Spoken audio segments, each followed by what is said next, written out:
અમારે કારણ કે અમે તો સારું એમ. બધું અમારે જે જે થોડું થોડું શીખેલા છે એવી વાતો કરતા હોય અમે લોકો.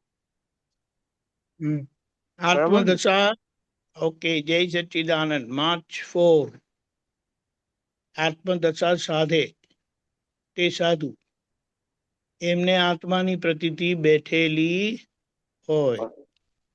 સાધુ સાધ્વી સાથે અયોગ્ય વ્યવહાર ન થાય. અહીંયા આપણે સમજીએ અને આપણે અનુભવીએ પણ છે કે દાદાએ આપણને ભગવાનની ભાષાના સાધુ બનાયા છે. આત્મદશા સાધે તે સાધુ, જેમને આત્માની પ્રતીતિ બેઠી હોય તે સાધુ. એટલે આત્મદશા સાધવી, આત્માનો મતલબ તે હું છું. તે હું છું.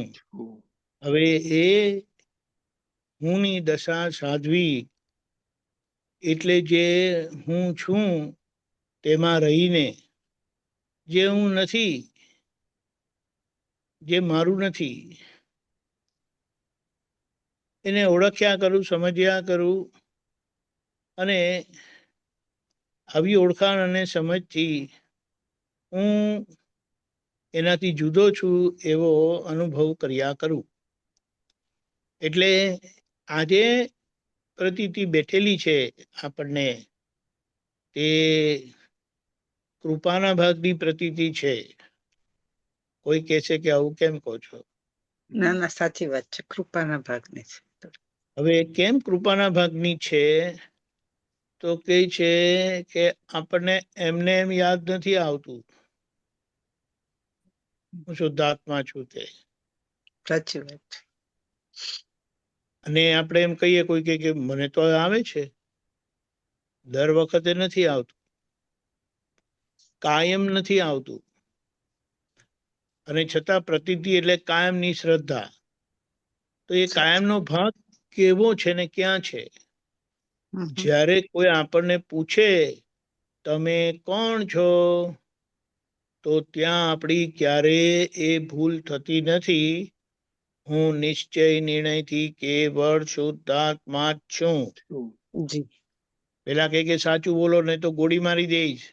તમારે ગોળી મારવું હોય, કાપી નાખવું હોય, જે કરવું હોય તે કરો, પણ હું નિશ્ચય નિર્ણયથી કેવળ શુદ્ધાત્મા જ છું. જી સાચી. એટલે પૂછે ત્યારે સ્પષ્ટ અને ક્લિયર જવાબ આવે છે. એ કૃપાના ભાગની પ્રતીતિ છે કે આપણે ખાતરીપૂર્વક થયેલા છે. હવે એના માટે એમ કીધું કે પ્રતીતિ એટલે પોતાના સંબંધની નિશંકતા. આ નિશંકતા પોતાની કરી લેવાની છે. હવે પોતાની કરી લેવાની છે એનો મતલબ શું? કે એ પ્રતીતિ લક્ષ્ય કરીને હાજર રહે. લક્ષ્ય કરીને હાજર ક્યારે રે? આજ્ઞા માટેનો નિશ્ચય અને આજ્ઞા માટેની પૂરી સમર્પણતા. તો ત્યાં પછી એ લક્ષ્ય કરીને હાજર રહે. એટલે કે સંજોગોમાં આપણને યાદ આવે દાદા, યાદ આવે આજ્ઞા, અને એ આપણા ભાગની પ્રતીતિ કહેવાય. એટલે કે પુરુષાર્થના ભાગથી સ્થિર થયેલી પ્રતીતિ કહેવાય. નહીં તો એ કૃપાના ભાગની પ્રતીતિ તો રહે જ છે. એટલે એનો મતલબ એમ થયો કે દાદાની કૃપા અચૂક કામ કરે જ છે. જી જી. હવે આપણે શું કીધું છે? આજ્ઞા સંબંધી નિશ્ચય કરીને આજ્ઞા સંબંધી નિશ્ચય નિશ્ચય મજબૂત કરીને નિશ્ચય કરીને આ પ્રતીતિને લક્ષ્યગત કરી લો. આ પ્રતીતિને લક્ષ્યગત કરી લો, એટલે કે લક્ષ્ય કરીને કે એ મારું ધ્યેય છે, એનો આધાર આજ્ઞા નો નિશ્ચય છે. જી એટલે જે આપણે દાદાએ કીધું છે કે જ્ઞાન પછી આજ્ઞા એ જ ધર્મ ને આજ્ઞા એ જ તપ. તો જી જી તો એ અને આજ્ઞા માટે આપણો નિશ્ચય કેટલો મજબૂત છે તે કેવી રીતે પ્રમાણિત થાય છે કે આજ્ઞા પાડવા માટે આપણને અનહદ ઉલ્લાસ જી રહે, જી આનંદ રહે, આનંદ રે. દાદાની આજ્ઞામાં રહેવું છે. જી હવે એનો એક દાખલો આપણે લઈએ. જી આપણે ઘરમાં કે કશે પણ જોઈએ ને તો કામ કરતા હોય એટલે ઓફિસમાં કામ કરતા હોય તો થાય છે શું કે સાહેબ કામ સોંપે ને એટલે મોડું બગડી જાય. જેમ તમે ઘરમાં બાય રાખી હોય, મેટ રાખ્યા હોય અને તમે એને જેવું કામ સોંપો ને એટલે આમ એનું મોઢું કોઈ ને કોઈ રીતે ચડી જ ગયેલું. હવે આ બીજું કામ સોંપ્યું, આ કામ તો હવે અડધો કલાક ચાલશે, હવે આ કામ એવું સોંપ્યું છે ને કે આખી બપોર જશે મારી, એવું થાય. જ્યારે કઈ વસ્તુ આપણને થાય છે ને તો આપણી અંડરમાં જે કોઈ કામ કરે છે ને એમને પણ થવાનું જ. હવે એને શું કહીએ, ગૌતમ સ્વામી મહારાજનો દાખલો લઈએ તો એ ગૌતમ સ્વામી કેવા હતા, ભગવાનની આજ્ઞા મળવાની રાહ જોતા હતા, ઓલવેઝ તત્પર રહેતા હતા. જી અને એટલો બધો સમર્પણ ભાવ હતો એમને,